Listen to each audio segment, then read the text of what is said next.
और माता पिता को सरप्राइज गिफ्ट देते हैं और कहते हैं, पापा बोलेंगे आज क्या है, पापा आपका बर्थडे है, आपका आज, मम्मा माँ आपका जन्म दिवस है। तो ऐसे ही कई बार भगवान को भी सरप्राइज गिफ्ट देना चाहिए, है ना। कल भगवान को भी सरप्राइज गिफ्ट मिला है, भीतर आए भगवान, तो कोई बात नहीं, आओ हम भी सरप्राइज गिफ्ट लिए बैठे हैं। तो कैसे परमात्मा बड़ा आनंदित होता है जब हमें आनंद में डूबा हुआ देखता है, क्योंकि भगवान स्वयं आनंद है, सच्चिदानंद है, ब्रह्मानंद है, परमानंद है। तो इसी में, क्योंकि संसार जब दुखों से पीड़ित हो जाता है तो दिखता है भगवान कि चलो मैं चलता हूँ और इनके सारे दुखों को हर कर ले आता हूँ। किस प्रकार से रास्ते में हमने देखा बड़े बड़े पेड़ों को हर लिया, इतने विशाल विशाल वृक्ष, ये सड़क जो जाती है, इतने मोटे मोटे तने जड़े हैं, सबको काट दिया। और ऐसे ही भगवान दुखों की, दर्दों की जड़ों को काट कर ले जाते हैं और फिर हमारे जीवन में आनंद का रस प्रवाहित होता है। पहले दुख विकार की जड़ों को उखाड़ना होता है और उनको उखाड़कर फिर भीतर जो है जितने कांटे कंक्रीट हैं उनको स्वच्छ करते हुए हम लोगों को प्रभु का आसन बनाना चाहिए। जहाँ से चला भृगु वंश, सबसे पहले भृगु जी हैं। कल हम श्रवण करे थे भृगु वंश को।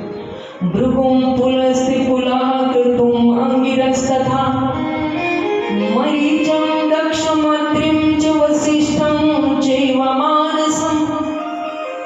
तो भृगु जी महाराज, पुलह, पुलस्त्य और वशिष्ठ जी महाराज, इसी प्रकार मरीचि, दक्ष, अत्रि, ये 9 ब्रह्मा जी के मानस पुत्र हैं।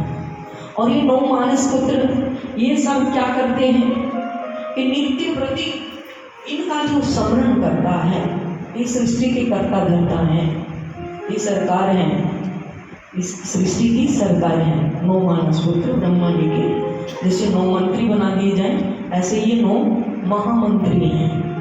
तो इस प्रकार से यदि इनका उठकर प्राप्ति काल कोई स्मरण करता है तो कहते हैं उसे अवश्य ब्रह्म पद की प्राप्ति होती है। ब्रह्म पद से अवूट नहीं सकता है, जो कभी समाप्त नहीं हो सकती है, जिसको लुटाया जाए जितना उतनी ही बढ़ती चली जाएगी, ऐसी संपदा है।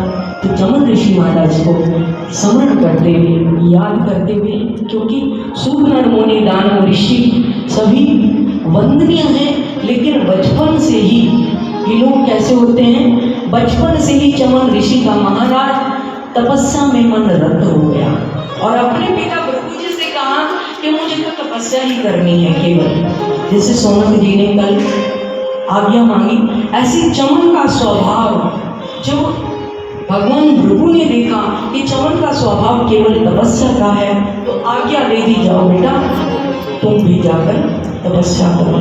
क्यों? क्योंकि तपस्या एक बहुत बड़ी उपाधि है और ये उपाधि जब धारण करते हैं तो व्यक्ति की समाधि लगती है।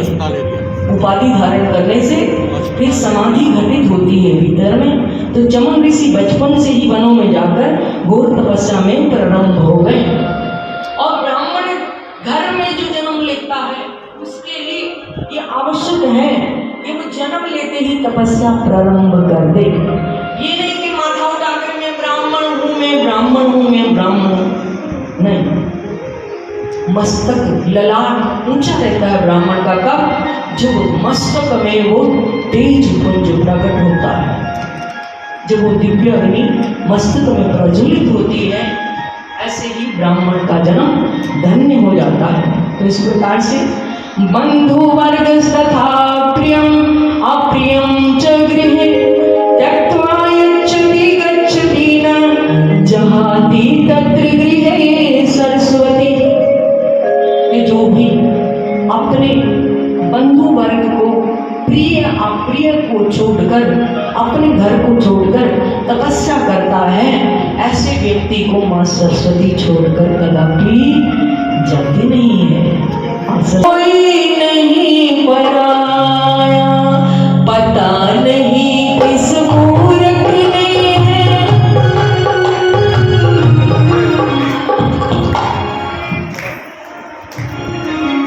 है जवाब, जीव जंतुओं को भी प्रेम करना सिखा देता है।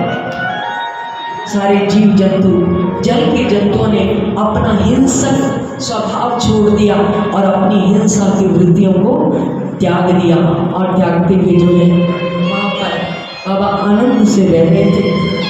तो वहीं पास में एक नगर था, और इस नगर के जो मल्लाह थे, मल्लाहों के मन में आया कि चलो कुछ जो है भोजन एकत्रित किया जाए। और नदी के किनारे जैसे आए, आज बाबा जिस नदी में थे तपस्या में, तो बहुत से मल्लाह जाल ले लेकर आ गए और जाल फैला दिया और जाल लगाया है और जल जंतुओं को खींचना शुरू कर दिया।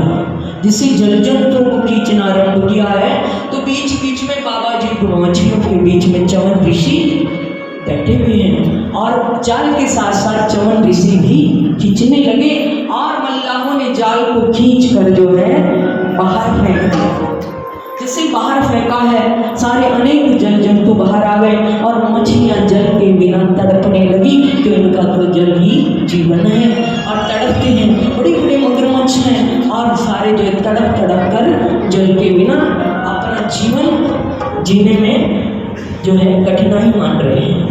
और बाबा की जटाएं जो स्वान होती है पानी में, जल में काई लगी होती है घास पर, तो बाबा की जटाएं भी हरे रंग की हो गई, बाबा की दाढ़ी मूंछ सब हरे रंग की हो गई, और कुछ पता नहीं लग रहा था। मल्लाहों ने सोचा ये भी बाबा की समाधि खुली, तो चमन ऋषि ने अपनी आंखें खोली और उनकी आंखों में एक विशेष चमक रहती है, और चमक जैसे ही देखी मल्लाहों ने, और यह तीर की भांति चमक रही है दोनों आंखें, और आंखों को देखा, और आंखों को देखते मल्लाहों ने सोचा और मल्लाह भयभीत हो गए।